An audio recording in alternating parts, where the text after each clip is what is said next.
everyone. Welcome to our broadcast of our language inspiration series.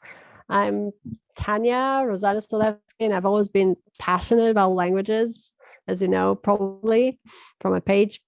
My studio, LinguaCom, runs a number of language learning projects, and in the series of broadcasts, we're going to discuss how languages impact our lives and interact with our job, family, lifestyle in general. I really can't wait to start, and I've got a bunch of fascinating people to introduce to you. So just before we start, I guess I should say a few words about our studio. I'm very glad that my assistant Lena is here with us today. We help professionals working in a variety of fields improve their English and prepare for tests such as TOEFL, IELTS in a way that suits them. As I firmly believe that there's no one way of learning a language, we have several available formats such as live sessions, co-workings, guest sessions, and presentation sessions. So if you want to learn more about us, here's our website. It's LinguaCom Studio. You're welcome to visit if you like. Hello. Hello, everyone. Hello. Oh, I'm so glad to see everyone.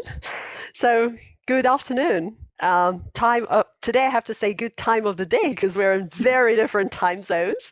What time is it now in Australia, Marion? It's 9:17 p.m. 9:17. Okay. 21:17. 21:17. Okay. Well. So hello everyone, welcome to our guest session. I'm so glad to present today my dear friend Marion, and I would like, maybe let's start with, today we're going to do it in a bit more informally. So I would like everyone to unmute for a second and to say, to just introduce yourself very shortly and say what time it is and where you are right now and what time is it.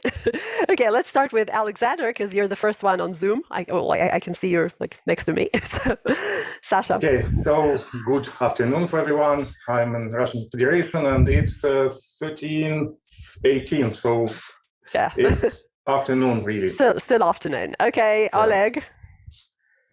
Hello, I'm Oleg. I'm also from Russia and I work with Alexander and the rest of the guys remotely as a programmer. And it's 12:18 right now. 12:18. Right, you're in different time zones. Benny, your turn. Good afternoon to all. I'm Benny. I live in Israel. I have been learning English with Tanya for 2 years. And I was born in Russia too. Okay, yeah. So thank you, Benny. Serge. Hi, my name is Sergey. I'm from Russia. It's about 1 p.m. right now. I'm from Taganrog. And nice to meet you. Yeah, cool. Good to see you. Okay. Well, Lena, maybe your turn now. Okay, so I'm Lena. I'm Tanya's assistant, and I'm from Ukraine, and it's 12:18. Okay. Hey, Asa. Welcome. And we're just introducing ourselves, and we're meeting Marion today. So everyone has to say what who they are, what they do, what time is it, wherever they are. Okay. Hello. Good afternoon. Hi. Nice to meet you, Marion. My name is Asa. I'm also from Russia. It's not surprising, I guess. Yeah, I'm glad to be here. Hello. Cool.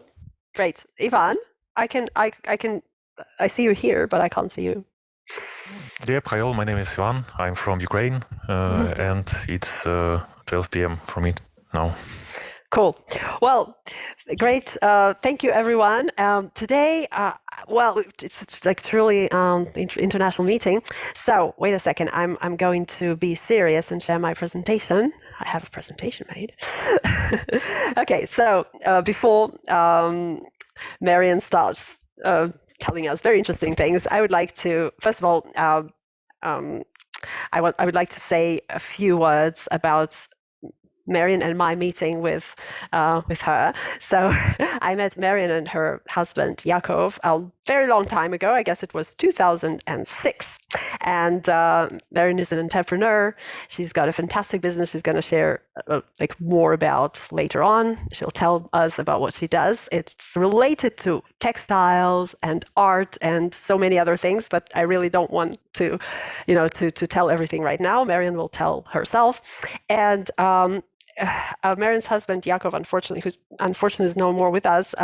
He was a great friend of mine. We shared so many things, and Yaakov also was actually the first friend I had in Australia.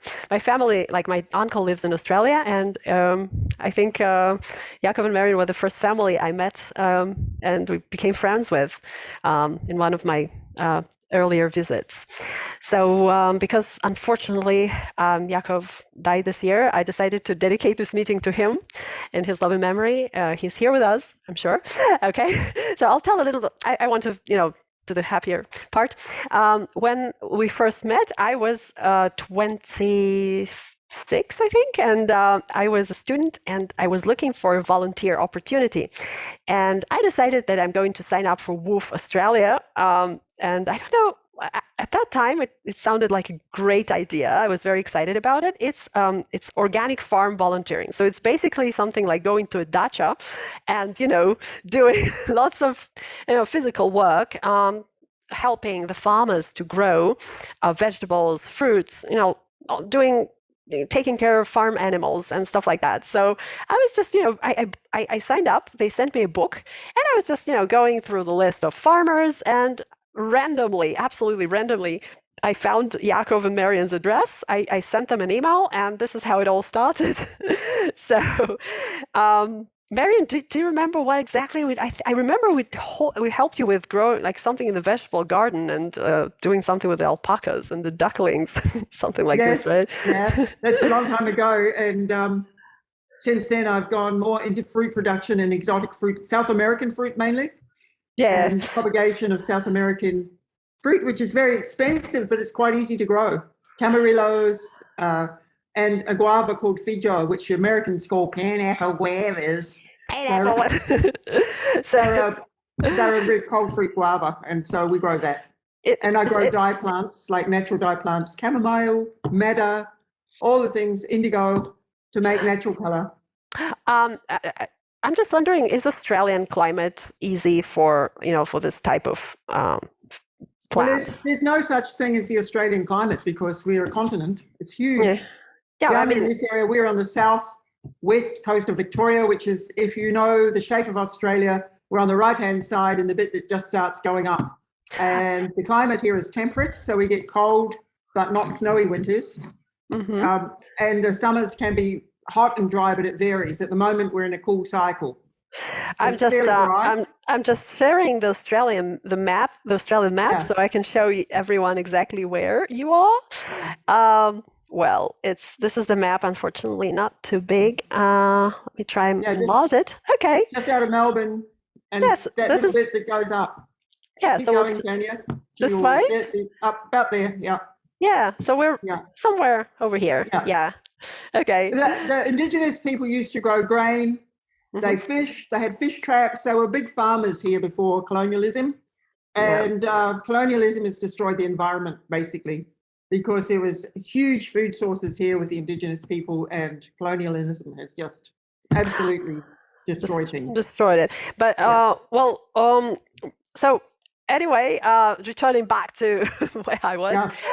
So this is how we met, and I had no idea about anything, like nothing about this stuff that you talk about right now. I had no idea what is, eco farms. I had no idea about this. I just wanted to travel.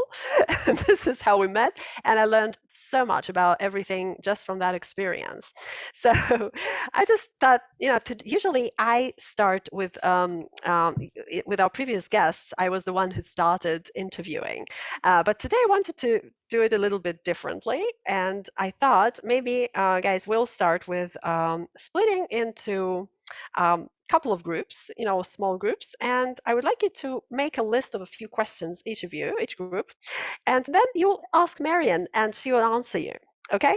So, and before the session, Marion and we sat down and wrote a few topics that Marion can tell you a lot about. And this is Indian textile production, Indian like work situation, ethical production. Ethical production, I guess, this has to be explained a little bit.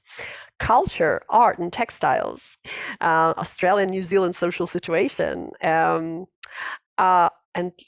also Marion can talk a lot about arts and art markets and art market versus making art, which I think is a very interesting topic. So I thought, keeping in mind those topics, you can write a few questions of your own, and we can start the interview with that. Okay, so I'll do the groups. In each group, we're going to decide on the questions, okay, and then we'll start the interview. All right, so let's do it this way. Okay, please join your rooms. Marion and I were staying here for a while. The thing I didn't mention is the learning language that I'm. Well, that is, we got to talk about this anyway. This is because this, like the topic of our meetings is always languages, and we always talk about languages. That we will get to it because it's a part of like my questions. I'm definitely going to ask you about languages that you speak, but you see, they're very quiet, and I want everyone to. So yeah. Anyway, well, there becomes questions, then it becomes a point of interaction too. Yes, and also I wanted to tell you that I wanted to ask you to sometimes maybe because to explain things to them maybe a bit slower because sure. because I told them that you have a very different accent from, for example, the American accent, so sometimes it might be confusing. So sure. just sorry, no. I will slow down. No, you are absolutely fine. It's just that sometimes they might not know what you mean or be unaware of how the word sounds, but I'm sure it's going to be okay. I think I'm going to join one of the groups just to make sure they're doing okay. Sure. And I'll be right back. Don't worry, we're coming back in a few minutes. All right. So directly, or maybe you have some, let's say, right now it's possible to solve anything by internet, but maybe you have some contracts with some retailers or something. We can wait for the others, but briefly, okay, yeah, it's mainly small business that I deal with, not big business. Okay. Big business can be Netflix, right? So they need particular textile, I supply it because I know everyone from the weaver to the agent to the grower, everyone. I think I'm going to write down some words. Can you explain what is a weaver? The weaver is the person who makes the textile from a yarn into a cloth. So they take the thread or the yarn and then they put it on the machine or the hand loom and make a cloth. Very skilled and cultural work. Yeah. So it also it requires very special skill, like physical skill, right? Not everybody can do that. Okay. So I realize you've already started. So could you please repeat what was the question, because I missed it. So, Tanya, we haven't started interview itself. It's just maybe some pre-interview talk. Chit chat. I got it. That's great. It's excellent. Yeah, Alexander asked me about the client base I have. So who do I sell to? I sell mainly to small business and hobby people. Hobby means you don't have this much in Israel. Maybe in Russia you do. People who do things for their own satisfaction at home. Oh, yeah. I mean, no, we do have plenty of those, actually, I think. So the big customer can be someone like Netflix or Warner Brothers. Really? Yeah. Warner Brothers, they're the big customers that once a year, twice a year, they're on the phone, they want something, they want it now. And they pay. Okay. Yeah. Whoa. I had no idea you do business with Netflix. What do they buy? Textile? Yes, because silk, textiles don't reflect light. Oh. You cannot use synthetic textiles for film, even digital film. They don't work. So I had no idea about that. That's so interesting. No. Well, I used to be a film craftsperson. I did dyeing. So my job was to color the textiles. That was my training. I grew up with textiles. My family were textile craftspeople.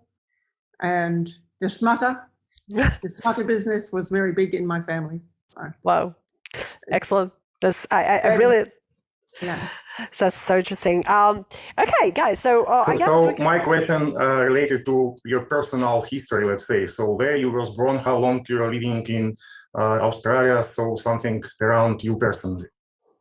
Yeah, I was born in New Zealand in the North Island. I have very mixed genetics. So my genetics are mainly Irish, Scottish, English, Polynesian.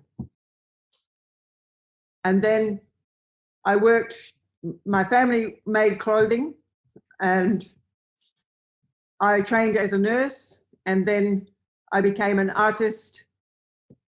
And then through my art, I became a cloth dyer. And then I was involved with film and film industry to make money, because you just work where money is. And then through my contacts there, I became a cloth dealer. So silk, and because I care about the environment, I only sell cloth that I thought was good for the planet. So silk is very good cloth. You cannot use pesticides near silk, and it's a hand-grown, handmade product. It's grown all over Asia. And from there, the business grew. When I started dealing textiles into the film industry, it grew and grew, and then small customers. Yeah, so from my family background, I came to Australia in 1996 for a holiday, and I met Yaakov, my husband. And he was killed nearly 3 months ago riding his bicycle. Yeah. So we had very happy 25 years here. So I came for a holiday, and I never went back to live. I lived in Australia with him. Since then? Yeah. Okay, thank you. All right, so Sasha, thank you for the question. And I guess let's, Oleg, maybe your turn now. Okay, so my question is about about farmers in general in Australia. So do you know how they make money?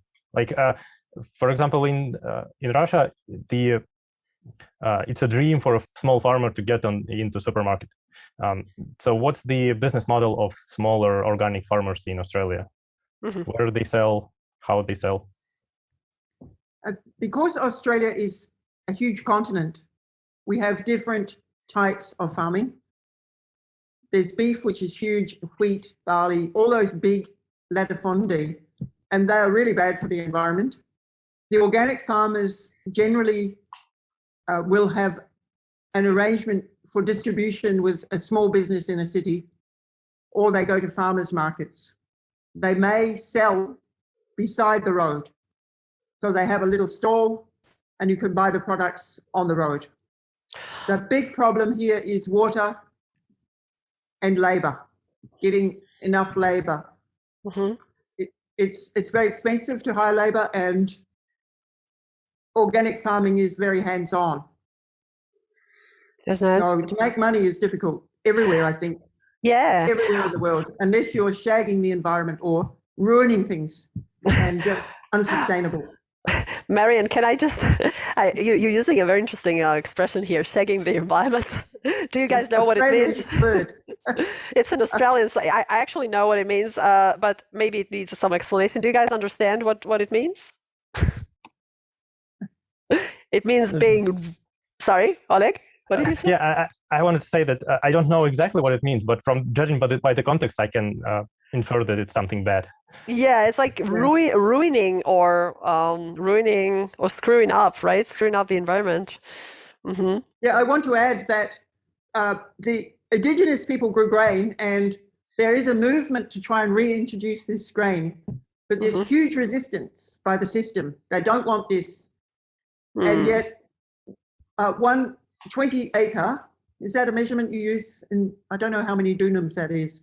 It's quite a large area, so probably about, imagine 500 meters square piece of land planted with indigenous grain, and the big fire came and burned it all, and within 10 weeks it had regrown and reproduced grain again. Whoa. It's a very good thing to grow, but to get the government, who are corrupt, to go this way, it's a big battle. And I think it doesn't matter which country you're in right now, this is a big problem. So, Marion, just making sure I understood. So there's a big kind of battle between organic farmers or the representatives of the organic farming and the government policies. So that's, yes, it's when I say battle, it's just everything in a system is tilted towards the big farming, the big money, the cotton. We shouldn't grow cotton here. It's not. But if you want to grow a good crop, like a new grain or an ancient grain that the Aboriginal people used, then it becomes a problem. You get taxed. Everything's against you. I see. I also wanted to ask you something about the business model that Oleg mentioned. So he said, like, what is the way for an organic farmer to do business? So you said the way is to go to farmers markets, to do distribution in the city, you said. So is it like putting up a website and sell your products to private clients? This is what you mean? Yeah, well, there's different models. Like you could have a box so that people pay you a certain amount of money every week for a box, and what is in that box is what is growing. The other way is to grow. I got a box like this. I'm going to show you. It's right in my class. During the COVID time, I actually had a chance to meet this model, because I've never heard about this before, which is just a proof to your words that it's really difficult for the organic farmers to kind of, I was never aware that it even existed. But then suddenly, when we couldn't go shopping, or we could, but it was more inconvenient, so we had this. Can you see my box? I'm not sure. Yeah. So now what we do is it's like what you said. We have a subscription, but we never know what's going to be there until maybe a few days in advance. So they send us, okay, this week you're going to get peppers and carrots and whatever it is, and sometimes very awkward plants that I've never heard about. So I learn a lot about, I make salads all the time, and it's very interesting. Okay, so I got it that in Australia it's the same. Okay. Yeah, but my model is to grow food that is expensive, but I can grow in this environment. So I grow a fruit called a tamarillo, which is from the same family as tomato, potato, but it's a fruit. And that's $2 a fruit in the supermarket. Oh. So my model is to grow those and the feijoa, which is a guava, a cold climate guava from South America, and then I take them to a cafe when the crop is in, and the cafe provide me with meals all year. Oh, whoa! Yeah. So it's it's an exchange. So that's my model. It's That's a business model. I see. Yeah. Okay, so you exchange your expensive products for cheaper meals or something like this. Okay, well, it's value for value, because for me, if I had to pay for the meals, that's a tamarillo. And they're really very expensive fruit to buy, and they're not that hard to grow. Are they very sweet, or what's the taste of it? I've never tried it. Imagine a tomato, but a fruity tomato that's very sweet.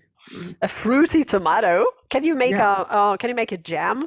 Tamarillo jam? Yeah, or you can make a salsa, chop it up with chilies and herbs. It's everything you can do. Wow, looks still very interesting and delicious. Okay, great, thank you. So, all right. So, who's next? Maybe, guys. Unfortunately, I just don't know which order is what's the best order to ask. So I'll just go with my Zoom, like the way I see you in Zoom. So we had Alexander and Oleg, and now I think Ivan. Yep, I would like to ask about the production of textiles. Do you have some kind of large automated factory, or it's more like manual work? This is really interesting question because I've focused on handloom and handmade. My travels to, for instance, in 2018, I went to Kolkata, and from Kolkata, I took a train up to Bhagalpur, which is in the north and very undeveloped Muslim part of India. Not many resources go there because the government are tilted towards the Hindu population and against the Muslim population. But the skills are incredible and they have very, very little. But they hand harvest, spin, and weave the silk. So it's all done with handloom. And I took a filmmaker with me to record, and there are some films on my website about this. Oh, by the way, Mary, maybe you can, is there a chance that we, look at one of those videos? Are they very, very long? Or? On the fabric, on the handloom side, I'll just look it up. If you can, we can see a short extract just to get the impression of it.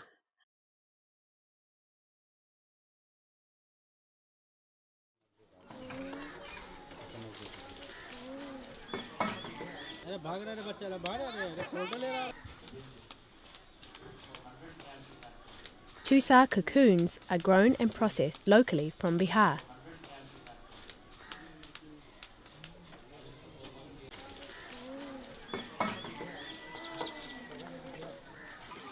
Every part of a handloom from Bihar is grown, spun and woven entirely by hand.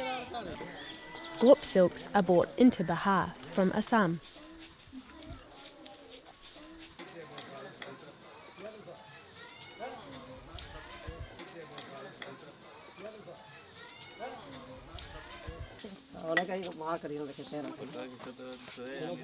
Yes.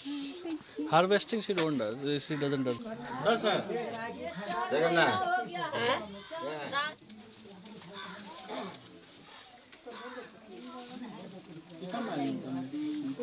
To avoid this. The problem is just no lighting.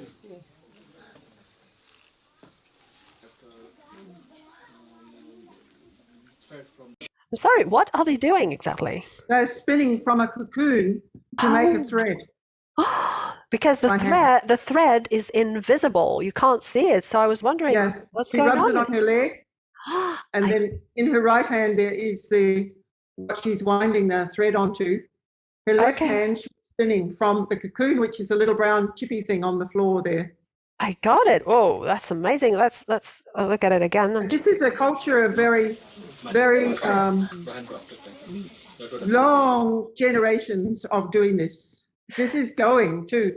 The government don't want this. They want these people to go, but this is their life. This is their livelihood. So this is actually their business, if you can say. This is what they do, right? So, okay. And was it you who took who did the filming? Did you film this? I took one of my assistants with me. She has a film degree. Oh, I got it. So she did because it's beautiful the way it's done. Okay, I'll play it for just a little bit more to look at how they're doing this.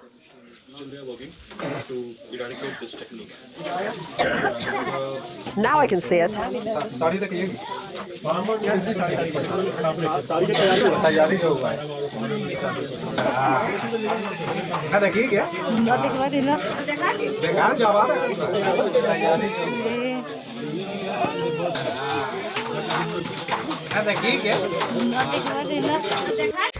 Okay, does anyone have any questions about the technique or anything in this short video?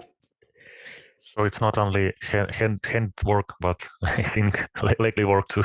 Well, it's also leg work, yeah, because you have, you use your whole body to produce this, so it's amazing. That's right. Yeah, Ivan, thank you very much. It turned out to be a very unexpectedly interesting question. Thank you. Okay, Sergey, your turn. Oh, yep, hi. Would you mind sharing your experience of living in such dangerous countries? I know Australia is populated by insects and New Zealand is prone of earthquakes. Which dangerous country? I think every country is dangerous. We can all die any moment. Yeah, but insects is not good for me, exactly, for example. What do you mean? Insects? You mean Australia? Spiders, yes, and something. Yeah, this is true that there are many poisonous things here, including two-legged ones. You mean people?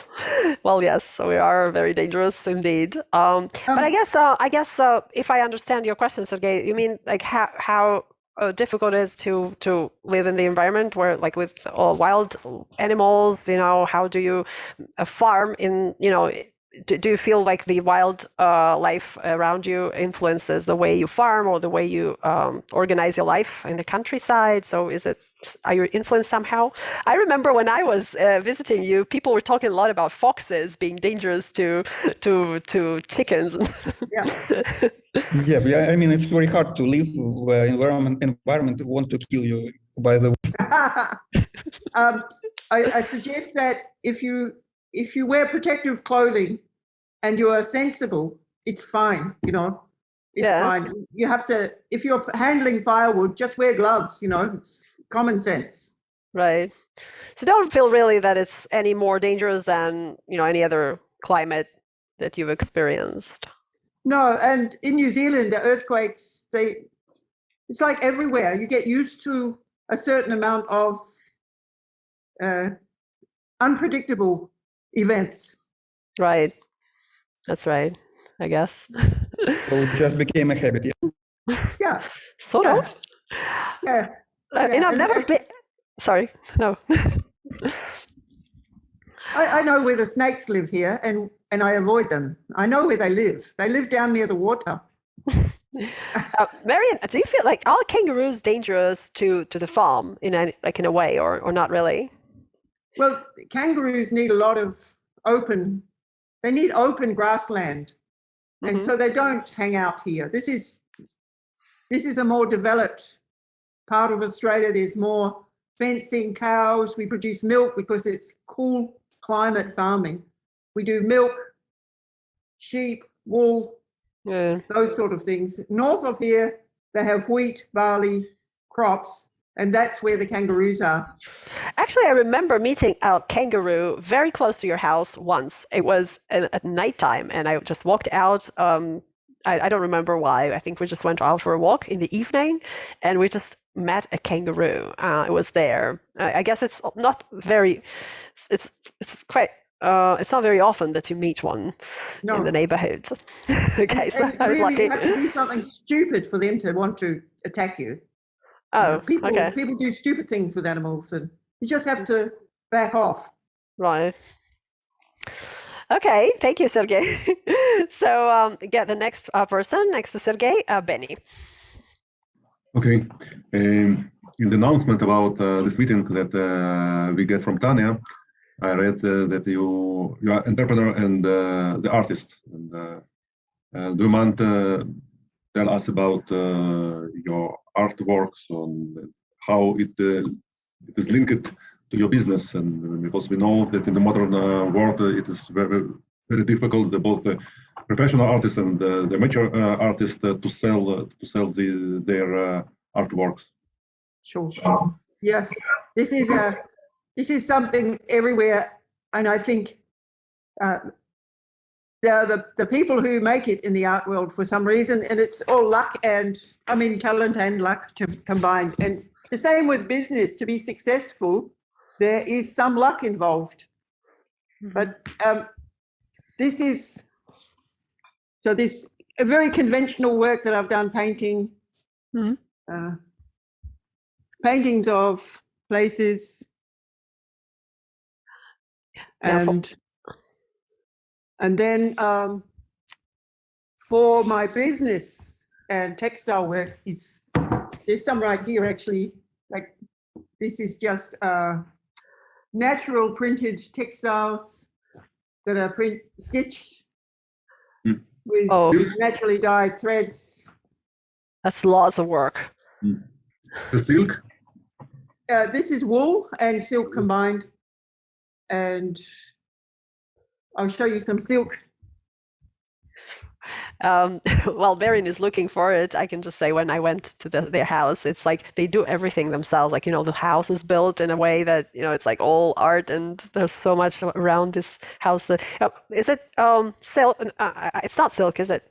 Yes, that's a silk, but silk can be very thick fabric too, Yeah, it looked differently to me, but now I see. Yeah, silk is not just silky, shiny stuff. Marion, what about sort of thing? Oh, that's nice. That's not my work. That's one of my friends. So, Marion, what about clothing? I remember you used to do quite a lot of clothing. Yep. I'm not doing so much clothing now because I'm busy with the textiles themselves, and I'm getting older and trying to reduce the work that I do and focus on the profit side of the business. So the big profit, of course, is to import and sell. Yeah. So you act more of like a business owner and, planning building a business strategy rather than actual manual work. Are there any pictures on that I can share on that include your art or projects? And maybe you can also tell a little bit about the workshops that you used to do with the other women, if I'm not mistaken. I'll send you some on Messenger, some pictures. Yeah. So I'll go there and I'll share. Okay, I can see. So, maybe you can tell just a few words about what we see, and yeah. Okay. Well, in about 2013, I started to work with waste product and handwork in village communities in South India. And I'm sorry. I'm just stopping here for a second. Do you guys know what is waste product? Because I'm not sure everybody knows product. Do you guys know what it is? Like product that we can use like second time after using it for the first time. Yeah, it's end of production, or maybe it's been made and it's got a mark, and what happens in the production area is the supervisor will chop that piece of silk off and throw it into a bale. So it's like not good enough for sales. Yeah.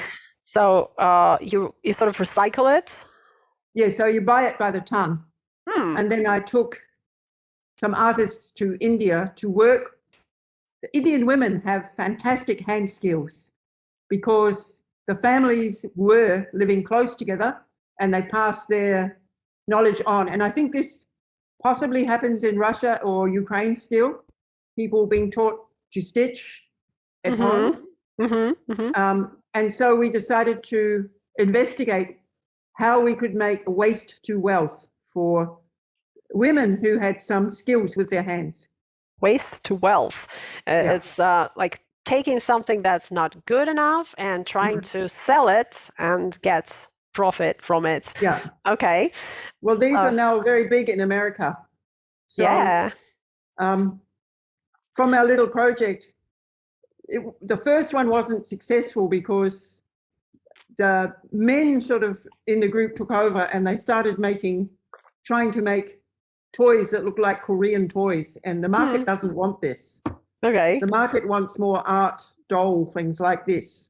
And this is they're now making these for the American market, for the craft. America is still a very big market. Sure. And shipping container loads go to America. Should I tell me which picture to show next? Because there's so many.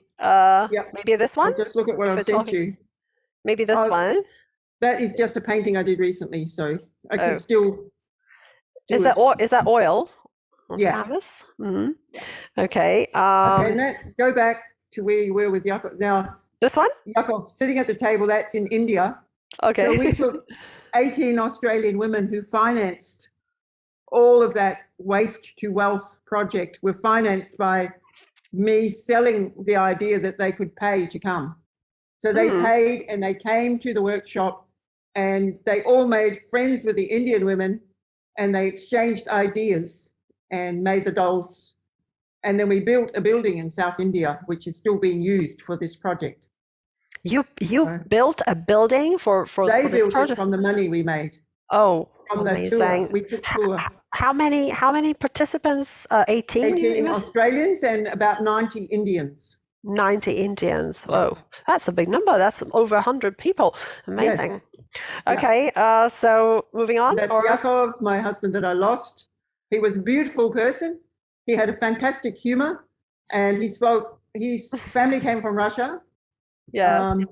From Odessa, right? From Odessa, he mentioned. Yeah. May I just say that the ring that he used to wear was like one ring that his grandmother gave to him or something like this. What is it true? Had his grandmother's diamonds in it. Yeah, I have some too. Yeah. So that ring comes from Odessa. Yeah. Okay. And this is. There he is again. So just to give you a background.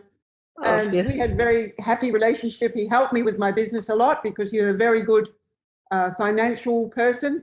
And we had a rule in the business, no investment until the business had made the money to invest. So I never borrowed from a bank.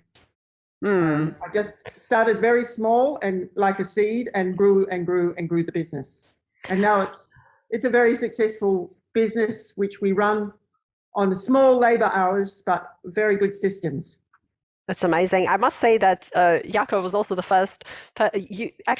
You yourself and Yaakov were the first people I met who were entrepreneurs, and I was amazed how I had any idea, and I will share it with Yaakov, and he'll say, "Oh, that's a good idea. You should make a website, and I can put it up in 2 hours, and then we'll do this and that, and it will work." And I'm like, "No, there's no way." He's like, "No, you can do it," and actually, in some cases, it actually worked. So yeah, that's true. There he is, and again, and those are the dolls, and now the dolls have come a full cycle, and we're making them again. This is today. You can see me sitting there with my team. Although is it the whole team? Is it the whole? Is it the whole team, or do you have more? There's one missing. She's taking the picture. Oh, so it's a very small team you work with. Yes. I thought it was much bigger. How many people? We just what happens now is the orders come online only, and then we pack out on 2 days a week. So and Lisa, who's sitting with the stripes, she does the admin from home. Oh, so she works online. Debbie, who's sitting beside me there, she is a trained seamstress, and she is Lisa's mother. She comes into work, and Coco, who's the mother of the baby, she does also packing out, and she does all the media from home. So you can run it very, very skinny, very low wage output.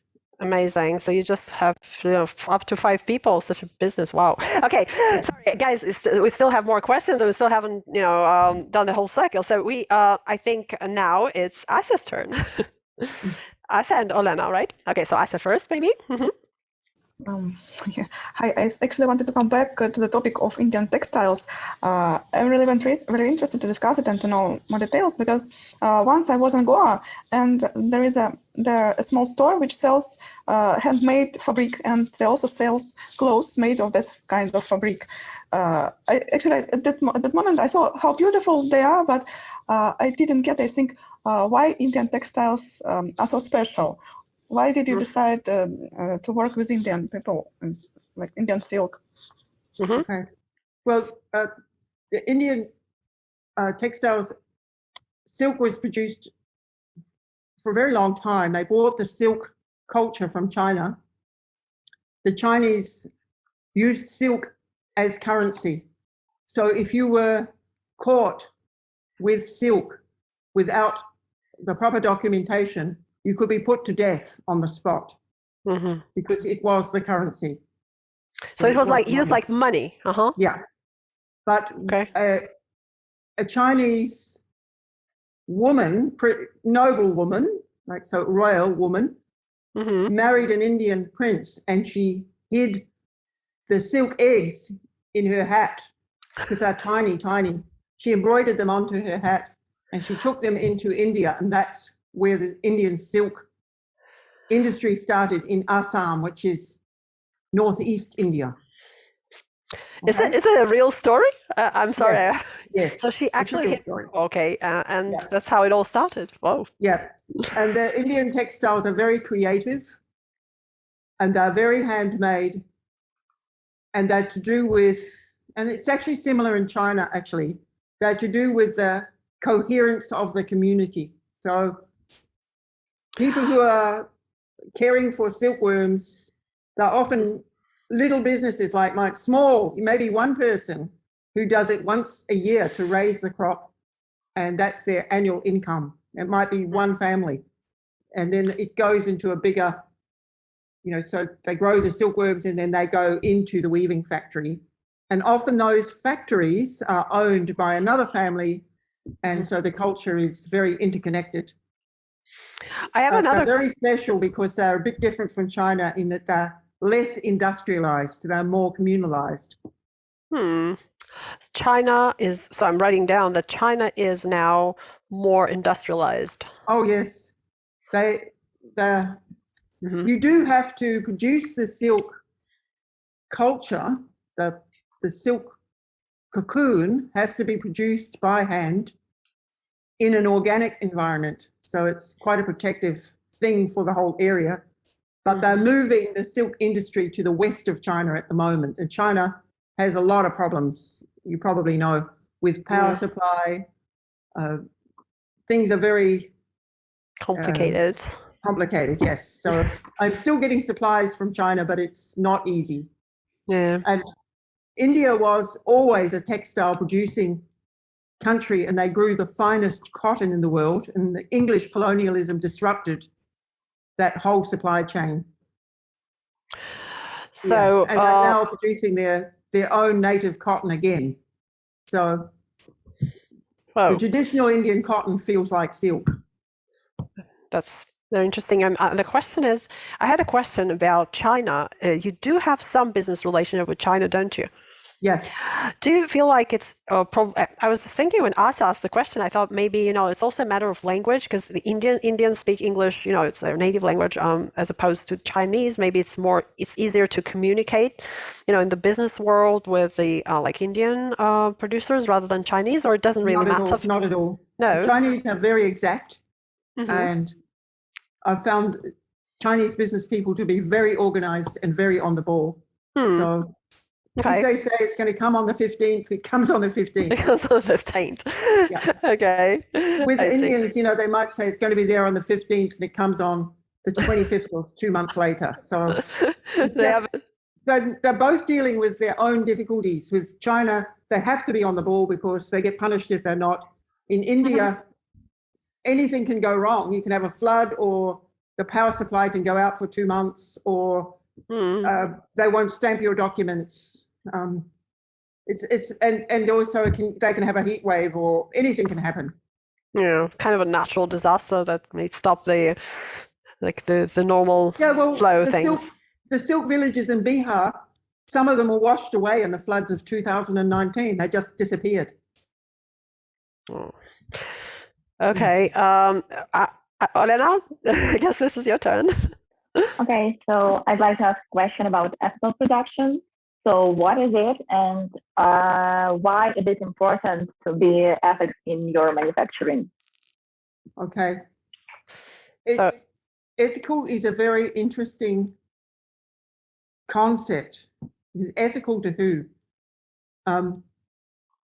If someone is selling you their textiles, then I believe if they give you a price where you can make a profit, you pay that price. So they know what price they need to be able to survive, and they're pretty good at gauging what they can get for their textiles. And 99% of the time, what they ask in terms of payment is reasonable. And when you think about their life, they have a very different life to what I have. So their life quality, situation, their sanitation, the medication, their services are far less than what I can afford, what I have here. So if they ask for a price, I give them that price, if I can make a profit. Okay? So to me, that is what ethical trading is you respect the supplier, and as long as you can make a profit from what they're selling you, then you pay what they ask. I know that for instance, some American companies, they play hardball. Well, we won't buy it unless you give it to us for that price, which is a starvation price, right? So I don't trade like that. So I pay what they ask, and if I can make a profit and I know I can sell it for that price, I pay the price. Is it clear, guys? Because I guess it's a new concept. I mean, maybe not new in the world, but for because I've never learned about this like before. But did you understand the idea of ethical production? So it's basically not trying to pressure the supplier to provide the product for the price that you want. It's accepting the other side's offer as is, right? As it is, as long, of course, as you can make a profit, and it's like it's still worthwhile for you to work with this supplier, right? So that's one part of ethical trading. Okay. The other part is not importing things which are harmful to the environment. So I refuse to buy soy product. I won't deal with soy product. Even though vegans say they want soy silk, I know what's happening in that world. I won't deal with that. Soy? Why without dealing with it? Why do you think? Why is? I'm sorry for the ignorance, but why is soy product harmful for the environment in Australia? It's to do with the deforestation of the Brazilian Amazon. Right, the Amazon is where they're growing soy, and the Chinese have set up 4 ports in Brazil just to extract soy, and they usually grow that soy for cattle food and textile production. Okay, so you refuse to buy that just because it's hurtful for the Brazilian forest, right? Yeah, and it's only a tiny look. It's a speck of dust on the beast, but you know. Yeah, I guess so. Okay, guys, do you have any other questions? Because I think we've. Let me just check if someone. Have I given everyone a chance to answer? Yeah, I think so. Do you guys have more questions? Anything? Oleg, it looks like you do. Well, maybe if you ask. So speaking of this ethical production, so basically you don't negotiate down, but this will work as long as they also play this same game. But the moment they start abusing, they want me to pay them, and if I think I sort of know what is about right, and if it's too much, I say, look, I won't import that because it's too much for me. So they might come back with a counter offer, but I say, well, you know, it's up to you. But it's not a matter of beating them down. It's if I can sell it. Like if they say they want $20 a meter for something, I think, can I get what I need to get for that? And I know that I'm going to have to pay tax. I'm going to have to pay transport. Blah blah. Oh, hello. Hello there.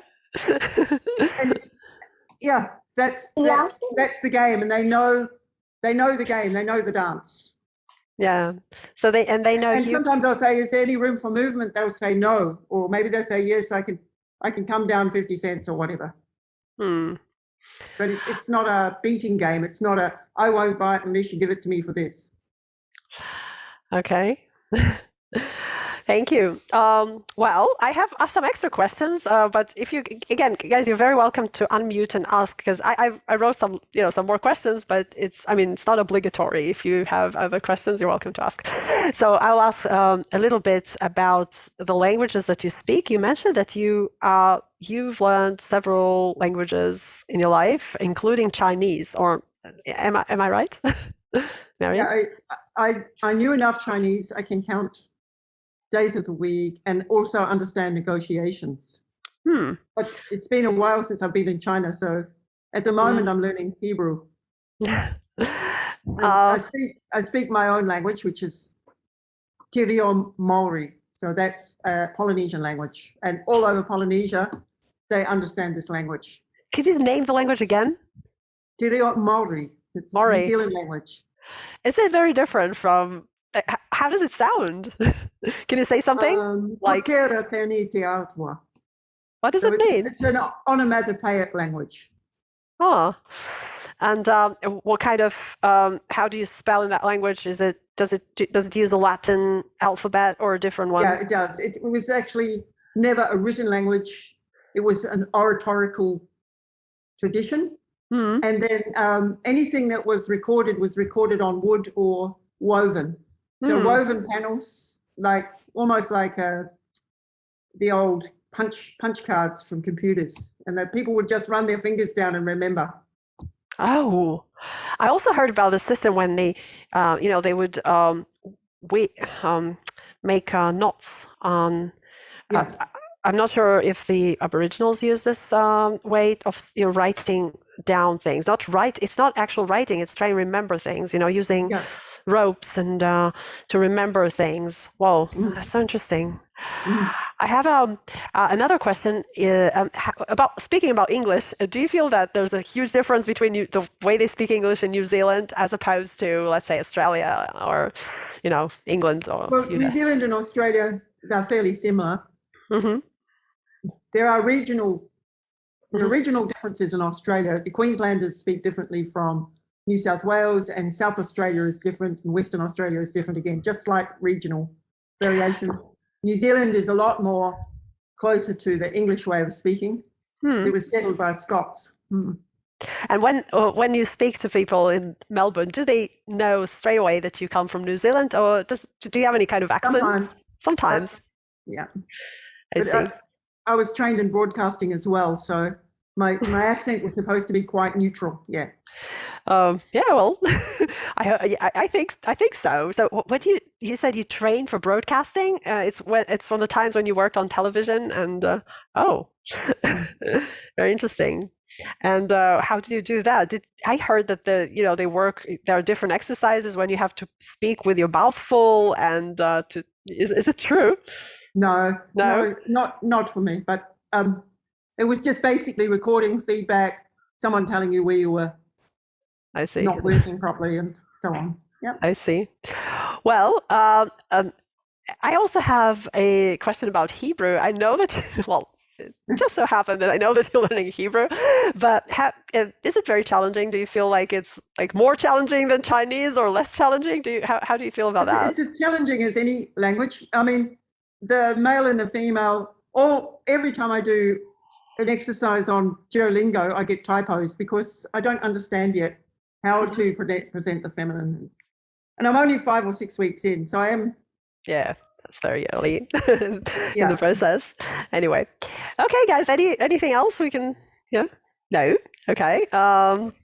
In that case, thank you for letting me bore you shitters for a while, but it's nice to meet you. Always good to meet others. Thank you very much. Yeah, it was like from the bottom of the planet or the top, wherever we are. Do they still call Australia upside down? Down under. Down under, yeah. You're our guest from Down Under. Marion, thank you very much for your thank you, Tanya, for your time. Yeah. So, guys, I think maybe stay for just a little bit.